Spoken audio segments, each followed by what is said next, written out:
For example KCR powder Johnson గిన్సన్ అవన్నీ ఇస్తాడు. అవును, అది అమ్ముడుపోక ఇటు పుష్ చేశారు కేసీఆర్ కిట్ పేరు మీద. కేసీఆర్ కిట్ పేరు మీద. ఫారిన్ లో అదంతా క్యాన్సర్ వస్తుంది ఆ పౌడర్ వల్ల, ఇట్లాంటి ఎలిగేషన్స్ ఉన్నాయి దాని మీద. నిజంగా ప్రూవ్ అయిందో లేదో తెలియదు. ఉంది మరి ఉన్నది. ఇప్పుడు కొత్తగా పెట్టిన పిల్లలకి వాళ్ళకి జాన్సన్ పౌడర్ ఇస్తున్నారు. అవును. సో కంపెనీల వాడి స్వార్థం కోసం ఏదైనా మనకు అంటగడతాడు తప్ప ఇది ఎవడి మీద ఎవడికి ప్రేమ ఉండదు. ఫైనల్ గా పరమార్థం అంతా కూడా బిజినెస్. తిరుమల తిరుపతి దేవస్థానంలో లడ్డు అమ్మకము అంతే అన్ని బిజినెస్ అయినప్పుడు, వ్యాపారం అయినప్పుడు, హుండీలోంచి డాలర్లు శరీరంలో దాచిపెట్టుకొని పారిపోయినప్పుడు ఇంకా ఏమి దేవుడు ఉన్నాడు, ఏమి భక్తి ఉంది, ఎక్కడ ఎవరికి భయపడుతున్నారు? అంతే. ఇండివిజువల్ గా స్వార్థం కోసం మాక్సిమం పనులు చేయడం తప్ప ఎంతో కొంతమంది.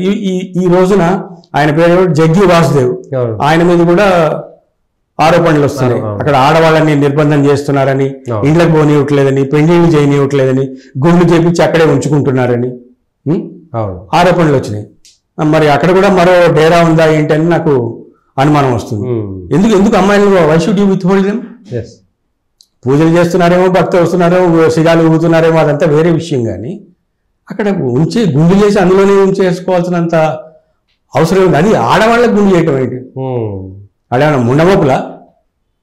ఇప్పుడు గవర్నమెంట్ వాళ్ళు పోలీసు పోయి అంతా రైడ్ చేసి అంతా వెతుకుతున్నారు అక్కడ ఏం జరుగుతుంది, అసలు ఏమవుతుంది ఏంటి అనేది. అసలు ఇవన్నీ కాకుండా ఇప్పుడు చాగంటి కోటేశ్వరరావు అనేవాడు ఉన్నాడు.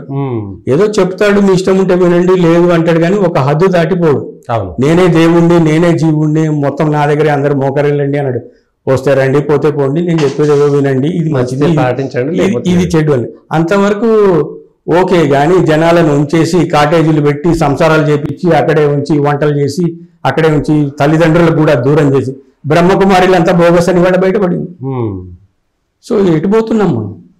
ఒక మనిషిని ఇంకోటి మనిషి ఈ దేవుడు అని నమ్మటం వల్లే ఇదంతా మోసం జరుగుతుంది. ఎంతవరకు ఉండాలో గురుభక్తి అంతవరకే ఉండాలి తప్ప ఒక బియాండ్ ది లిమిట్ పోకూడదు.